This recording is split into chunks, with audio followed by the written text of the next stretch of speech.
베냐민 자손 외에 이스라엘 사람으로서 칼을 빼는 자의 수는 40만 명이니 다 전사라. 이스라엘 자손이 일어나 베델에 올라가서 하나님께 여쭈어 이르되 우리 중에 누가 먼저 올라가서 베냐민 자손과 싸우리이까? 하니 여호와께서 말씀하시되 유다가 먼저 갈지니라 하시니라. 이스라엘 자손이 아침에 일어나 기브아를 대하여 진을 치니라. 이스라엘 사람이 나가 베냐민과 싸우려고 전열을 갖추고 기브아에서 그들과 싸우고자 하매 베냐민 자손이 기브아에서 나와서 당일에 이스라엘 사람 2만 2천 명을 땅에 엎드러뜨렸으나 이스라엘 사람들이 스스로 용기를 내어 첫날 전열을 갖추었던 곳에서 다시 전열을 갖추니라.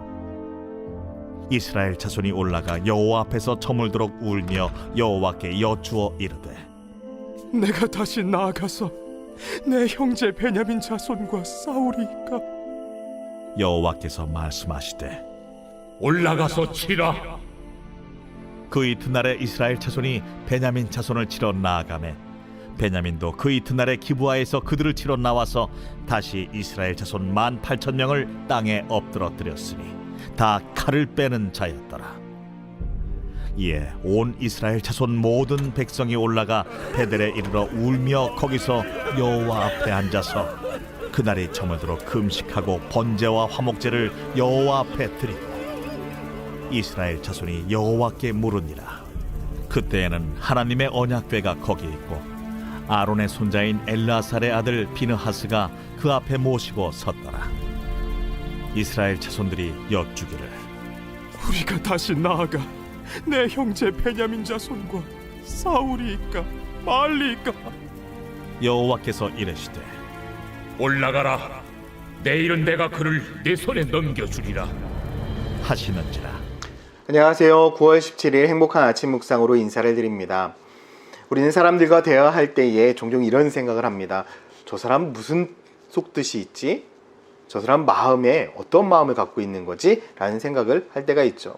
대화를 하다 보면 그 사람이 가진 속마음, 속뜻을 알고 싶어 할 때가 있습니다. 그래서 우리는 종종 대화 속에서 그 사람의 말의 행간을 잘 읽어야 된다라는 이야기도 합니다. 우리가 그 사람의 마음의 속마음을 알아야 그 사람이 원하는 대답을 해줄 수가 있고 가려운 곳을 긁어줄 수가 있고 그 원하는 뜻대로 행할 수 있기 때문입니다. 그래서 우리들의 삶 가운데 속에서 누군가 대화하고 이야기할 때에 그 사람의 속뜻, 속마음을 잘 알아야겠죠.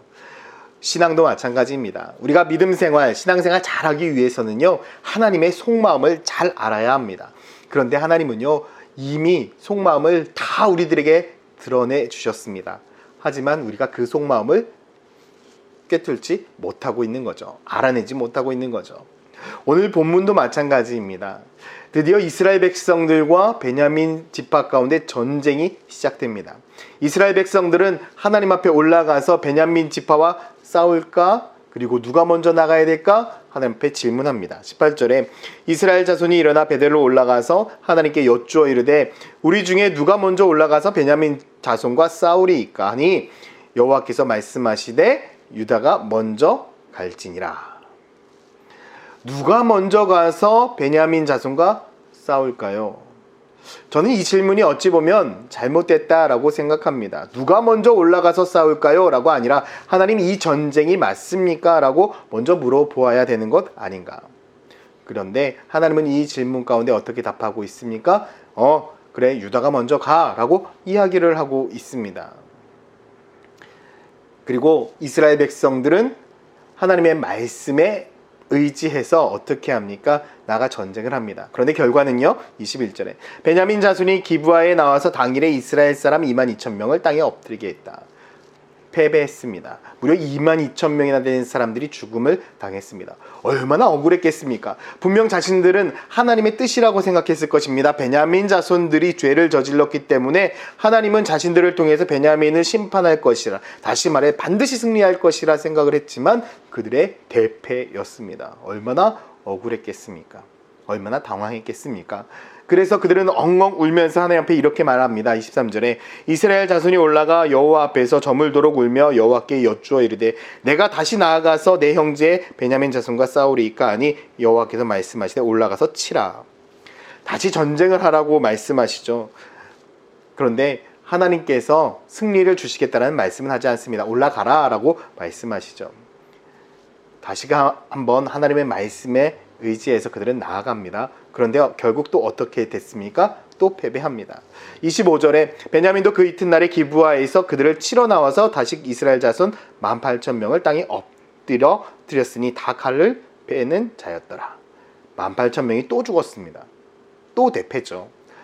아마 이스라엘 백성들은 너무 당황하고 너무 황당했을 것입니다. 과연 하나님이 우리와 함께 하시는가?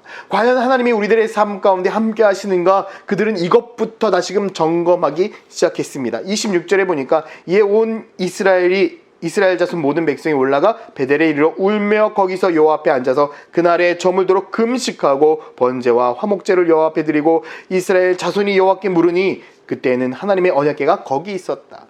너무나 중요합니다. 그때에는 하나님의 언약궤가 거기 있었다. 여러분, 이들은요 순서가 잘못되었습니다. 먼저 하나님 앞에 진심을 다해 예배를 드렸어야 했습니다. 그런데 그들은 온전한 예배를 드리지 않았습니다. 하나님께서 이스라엘 백성들에게 원했던 것은 다른 것이 아니었습니다. 이스라엘 백성들이 먼저 성결한 삶, 하나님만을 붙들고 하나님만을 바라보고 하나님만을 의지하는 그러한 믿음의 삶을 살기를 원했던 것입니다.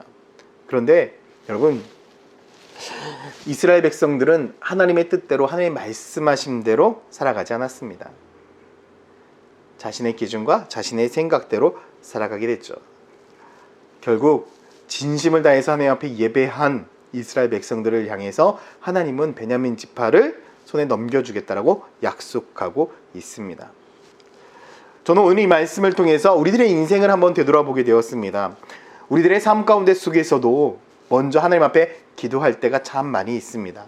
하나님, 제가 오늘 이러한 삶을 살아가는데 하나님께서 은혜를 주셔서 우리가 잘 해결되게 해주세요 라고 기도하고 마음의 평안함을 얻고 나아가서 열심히 그 일을 했는데 제 생각과 뜻대로 되지 않을 때가 종종 있습니다. 그럴 때 여러분, 우리는 하나님 앞에 나와 어떻게 이야기합니까? 짜증냅니다. 하나님, 제가 기도했잖아요. 제가 하나님 앞에 얼마나 열심히 사역했는데요. 제가 하나님 앞에 얼마나 이런 일들을 많이 했는데 왜 저에게 이러한 결과를 주십니까? 라고 기도할 때가 종종 있습니다. 그런데 여러분, 한번 잘 생각해 보십시오.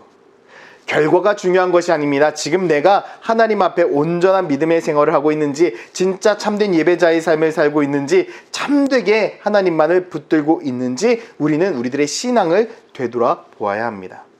우리들의 믿음과 우리들의 신앙을 되돌아보고 하나님만을 의지하고 하나님의 속뜻이, 그 속마음이 무엇인지 우리는 캐치해야만을 하는 것입니다. 하나님은 우리가 참된 예배자로, 참된 하나님을 사랑하는 사람으로 회복하기를 원하고 있습니다. 내가 많은 사역을 하는 것이 중요하지 않습니다. 내가 어떠한 사람이 되느냐가 중요하지 않습니다. 하나님은 내가 먼저 참된 예배자가 되고 하나님만을 사랑하고 하나님만을 섬기는 하나님의 백성이 되기를 원하고 있는 것입니다. 내가 먼저 하나님을 사랑하고 섬기는 삶을 산다면 우리가 무엇을 하든지 하나님은 우리들의 모든 삶 가운데 속에서 반드시 승리하게 해 주실 것입니다. 그래서 주님은 우리들에게 늘 말씀하고 있습니다. 그 나라와 그 의를 먼저 구하라. 우리가 하나님의 나라와 영광을 위하여 살아간다면 하나님은 우리의 인생 가운데 속에 놀라운 축복을 약속하고 있습니다. 사랑하는 성도 여러분, 하나님의 속마음, 그것은 우리가 먼저 하나님을 사랑하고 하나님을 섬기고 하나님 앞에 예배하는 참된 예배자가 되기를 원하고 있는 것입니다. 당장 내 일이 중요하지 않습니다. 당장 이것이 이루어지느냐 중요하지 않습니다. 왜냐? 하나님은 그 모든 것들을 더 완전하게, 그것보다 더 좋게 우리들에게 이루어 주실 수 있는 분이기 때문입니다. 당장 내 눈앞에 있는 그 일이 너무나 중요하다라고 생각해서 하나님을 섬기고 하나님 앞에 예배드리는 것보다 그것을 중요하게 여기지 않았으면 좋겠습니다. 우리는 먼저 하나님 앞에 참된 예배자가 되고 참된 하나님의 자녀가 되어서 하나님을 높여드리는, 하나님의 영광을 위해 살아가는 그런 믿음의 성도가 되어야만 되는 것입니다. 사랑하는 성도 여러분, 하나님 앞에 예배드리고 하나님만을 영광 돌리는 거룩한 하나님의 자녀로 살아가는 저와 여러분들이 되시기를 예수님의 이름으로 축원드립니다. 기도하겠습니다. 사랑과 은혜가 많으신 아버지 하나님, 우리들의 인생이 먼저 참된 예배자가 되게 하여 주시옵소서.